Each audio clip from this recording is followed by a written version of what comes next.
Healing is not an overnight process. It takes time. Sometimes you feel that you're over something and happy again. But then the wound reopens. Don't give up. Don't get disappointed. Take a little step at a time and be in a better place emotionally and mentally than you were before. Believe me, be a warrior, not a worrier.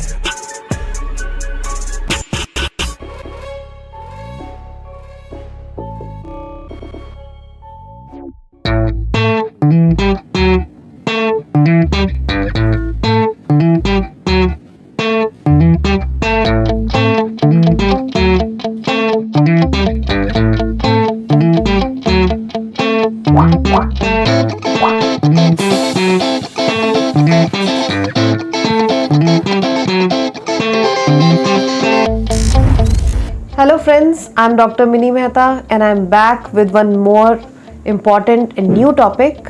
पर उससे पहले मैं आपका धन्यवाद करना चाहूँगी कि आपने मेरी कोविड वीडियो को देखा और बहुत पसंद किया और मुझे बहुत सारे फीडबैक आए कि लोगों को उसको सुनने के बाद बहुत फ़ायदा हुआ और मन से डर हटा और वो कोविड से फाइट करने में उनका जो रिस्पॉन्स था वो बहुत बेटर रहा। तो इसी वजह से अब इस बार मैं एक नया टॉपिक लाई हूँ, वो है कैंसर। क्योंकि कोविड के बाद जिस बीमारी से सबसे ज़्यादा डेथ हो रही है, सबसे ज़्यादा परेशानियाँ हैं और लोगों को फाइनेंशियल नुकसान भी हो रहा है, मेंटल हेल्थ भी उनकी डिस्ट्रॉय हो रही है, वो है कैंसर। तो आज हम जानेंगे role of homeopathic medicine in the treatment of cancer. Let's talk about cancer. What is cancer? Abnormal growth of cells in the body is called cancer. Uncontrollable growth of abnormal cells in the body is called cancer.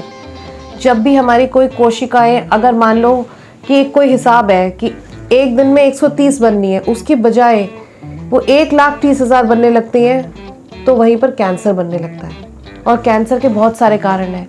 हमारा modern life style सबसे बड़ा कारण बनता जा रहा है कि वो इतनी जल्दी से कैंसर फैल रहा है, और हमारे खाने पीने का तरीका, mental stress, radiation, different chemical exposure, ये सब कारण है कैंसर होने के। क्योंकि ये हमारे जीन्स में, हमारे डीएनए में म्यूटेशंस पैदा कर देते हैं, जिसमें से जो इन्फॉर्मेशन है कि हमें, हमारी बॉडी में एक इन्फॉर्मेशन होती है सेल्स को कि इतना सेल बनाना है, इतना डेड सेल करना है। जब वो कैलकुलेशन डिस्ट्रॉय हो जाती है तो बॉडी में कैंसर बनने की स्थिति बन जाती है। और अब बात करते हैं कैंसर के लक्षणों की पहचान की। अब जगह जगह आजकल आपने देखा होगा कैंसर अवेयरनेस प्रोग्राम्स होते हैं, बहुत सारे कैंप्स लगते हैं। तो अब सबके मन में यही एक दुविधा रहती है कि किसको करवाना चाहिए कैंसर का टेस्ट, किसको जांच करवानी चाहिए कि कैंसर है या नहीं।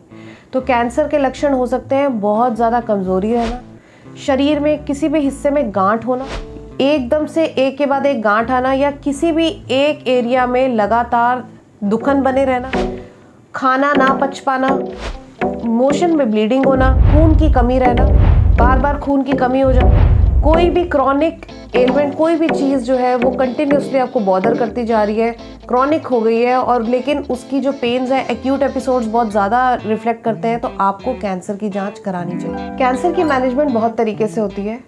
मेन जो कैंसर का ट्रीटमेंट जो पॉपुलर है वो कन्वेंशनल ट्रीटमेंट है, जिसमें रेडियोथेरेपी, कीमोथेरेपी, सर्जरी, इन तीनों चीज़ों से मेनली इलाज किया जाता है। और इम्यूनोथेरेपी भी एक थेरेपी है जो बहुत पॉपुलर है कैंसर के ट्रीटमेंट के लिए। ऐसे आप सोच सकते हैं कि कैंसर जो एक लाइफस्टाइल डिजीज़ है, वो लाइफस्टाइल को ठीक किए बिना, बॉडी की इम्यूनिटी को ठीक किए बिना ठीक किया जा सकता है। तो जो ऑल्टरनेटिव मेडिसिन है, जैसे कि होम्योपैथी है, it treats the patient in disease, not the disease in patient, whereas this conventional treatment it treats the disease in the patient। वो आपके एबनॉर्मल सेल्स को तेज़ी से मारते हैं, लेकिन आपको दोबारा वो कैंसर ना आए, इसमें मदद करने के लिए ऑल्टरनेटिव मेडिसिन में होम्योपैथी बहुत ही हेल्पफुल है, and it is considered as the second most popular system of medicine by WHO। Cancer होने के बाद सभी लोग यही जानना चाहते हैं कि कितने दिन लगते हैं कैंसर ठीक होने में, या जब हम ट्रीटमेंट कराते हैं तो हम कितने दिन में समझे कि हम ठीक हो गए हैं, क्या रिजल्ट रहता है। तो कैंसर का ट्रीटमेंट कराने के बाद भी बहुत टाइम तक लोगों में बहुत वीकनेस रहती है, उनका सिस्टम रिकवर करने में टाइम लगाता है, और हेल्दी लाइफस्टाइल को फॉलो करना तो एक मैंडेट ही है ताकि कैंसर वापस ना आए। कैंसर का ट्रीटमेंट कितने टाइम में पूरा हो जाएगा ये डिपेंड पूरी तरीके से करता है कि कैंसर कौन सी स्टेज में पता चला है। इसलिए बहुत इंपॉर्टेंट है कि जब भी आपको हल्के से भी लक्षण लगे तो आप अपना टेस्ट करवाएं, जांच कराएं, या आपकी फैमिली में कैंसर की हिस्ट्री रही है तो आपको अपनी कैंसर स्क्रीनिंग करानी चाहिए। अगर अर्ली स्टेजेस में कैंसर का पता चल जाता है तो सर्वाइवल रेट जो है मच बेटर हो चुका है आज के टाइम में, जब इतनी एडवांस टेक्नोलॉजी आ गई है।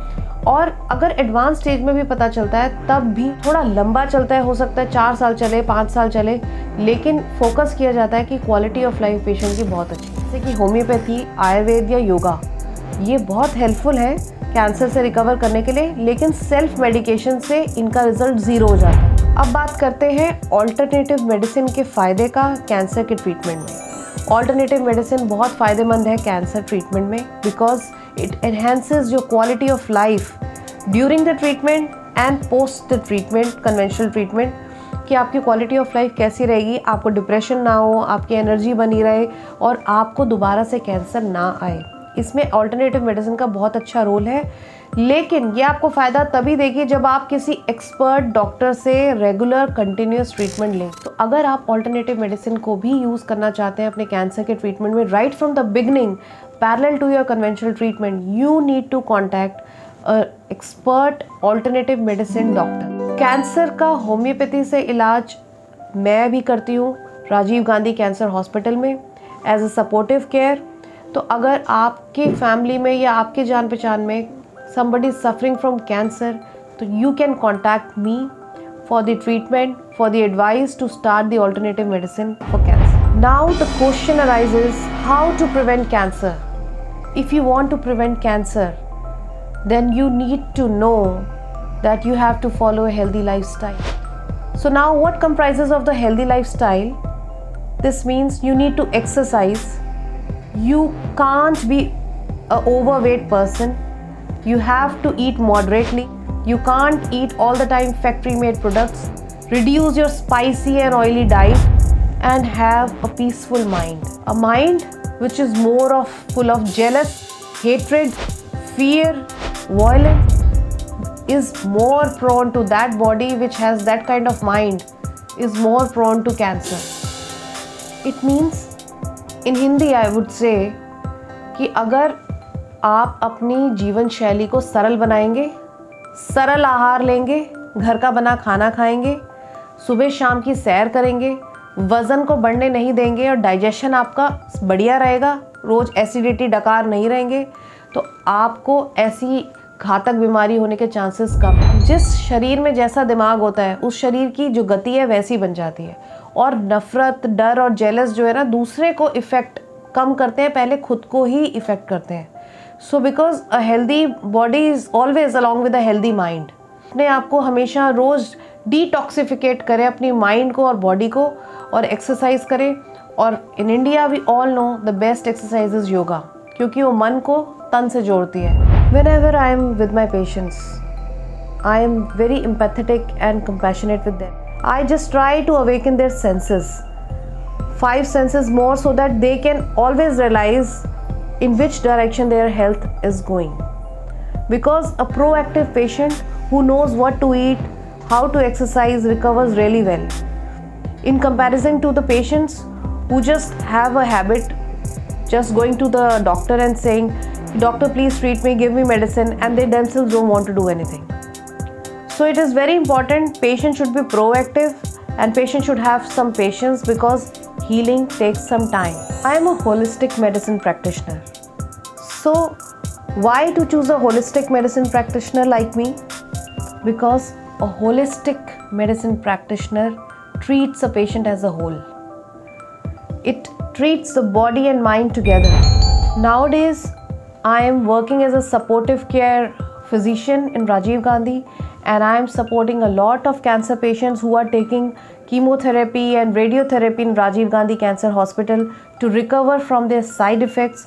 And also after the completion of their treatment from here, they are taking homeopathic medicines for their immunity, for maintaining their energy, and to ensure that their cancer should not come back. इसीलिए ये मेरी request है, if you want to take alternative medicine for your treatment of cancer, you need to find a good doctor who is ready to respond to all the challenges you may face during your treatment in the hospital as well as in the clinic with that doctor. तो अगर आप किसी भी doctor को बिना पूछे कुछ लेंगे तो कुछ दवाइयाँ, कुछ हर्ब्स ऐसी होती हैं होम्योपैथी में, आयुर्वेदा में, जो ड्यूरिंग कीमोथेरेपी एंड रेडियोथेरेपी नहीं लेनी होती। डाइट की रिस्ट्रिक्शंस भी ड्यूरिंग कीमो कुछ अलग होती है, during radiotherapy and post radiotherapy बहुत अलग होती है। अगर आपका डॉक्टर ऑल्टरनेटिव मेडिसिन हीलर जानकार नहीं है कि what are the challenges faced by a cancer patient during the treatment journey, तो आपको नुकसान भी उठाना पड़ सकता है। तो ये मेरी आपसे रिक्वेस्ट है कि always find a good alternative medicine practitioner to help you in your cancer healing journey. Thanks for watching me, and for any more queries you can always write down an email to me on mehta.mini@rgcirc.com. बहुत important बात है, please ये मत सोचिए कि call पे इलाज हो जाएगा, फ़ोन करके आप फ़ोन नंबर लेके बोलते हैं कि हमारा फ़ोन पे ट्रीटमेंट कर दो। It is not possible. हो सकता है कि शायद आप बीमारियों को इतना लाइटली लेते होंगे, लेकिन मैं नहीं। तो मैं इतने लाइट मोड में वर्क नहीं करती कि ऑनलाइन या फ़ोन पर मैं आपको किसी चीज़ का इलाज बता पाऊँ। प्रॉपर अपॉइंटमेंट लेके प्रॉपर से सॉल्यूशन करना है हर बीमारी का। Thank you so much. Stay healthy, stay active.